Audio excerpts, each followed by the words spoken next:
ये रिश्ता क्या कहलाता है में फाइनली अब ये राज खुल चुका है कि अंशुमन की जान आखिरकार ली किसने थी।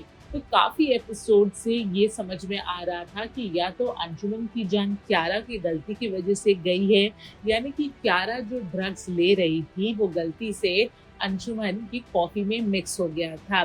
दूसरी तरफ ये भी लग रहा था कि कहीं ना कहीं अंशुमन की जान शायद क्रिश की वजह से ही गई है, क्योंकि क्रिश अंशुमन को कुछ खास पसंद नहीं करता था।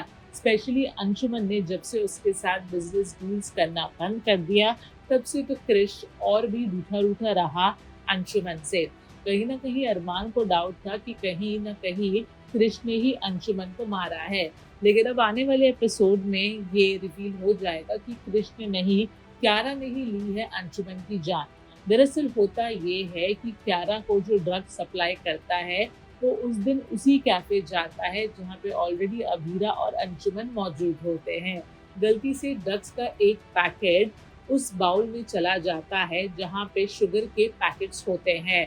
होता ये है कि जब अंशुमन और अभीरा कॉफी पी रहे होते हैं तो अभीरा से गलती से शुगर का बोल नीचे गिर जाता है। एक वेटर आता है और वो हेल्प करता है अभीरा को शुगर के पैकेट्स वापस टेबल पे रखने के लिए, लेकिन उस वेटर से गलती से वो शुगर का पैकेट चला जाता है जो शुगर नहीं बल्कि ड्रग्स होता है। बस फिर क्या था, अभीरा वो साशे खोलती है, अंशुमन की कॉफी में मिक्स करती है और अंशुमन जब उस कॉफी को पीता है तो उसे तुरंत हार्ट अटैक आता है और वो मर जाता है। अब क्यारा को तो समझ में आ गया है कि गलती सारी उसकी थी और सजा अभीरा भुगत रही है।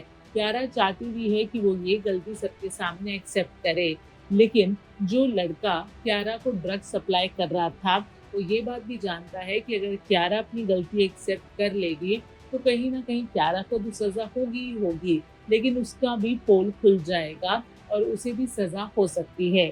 इसलिए वो क्यारा को वार्न करता है कि वो चुप रहे और इनफैक्ट वो क्यारा के ड्रग्स डोसेज और ज़्यादा बढ़ा देता है ताकि क्यारा इस बात को कम्प्लीटली भूल जाए। अब देखना दिलचस्प होगा कि इन सब के बीच अरमान अभीरा को जस्टिस कैसे दिला पाएगा। जैसे कि हमने आपको पहले ही बता दिया है कि अभीरा को बाइज्जत अरमान बरी कर ही देता है और वो पोद्दार हाउस लौट आती है, लेकिन ये सब होगा कैसे, ये देखना काफ़ी ज़्यादा दिलचस्प रहेगा। बॉलीवुड और टेलीविजन के एक्सक्लूसिव अपडेट के लिए हमारे चैनल फिल्मी बीट को सब्सक्राइब करना ना भूलें और हमें फेसबुक पर भी ज़रूर फॉलो करें।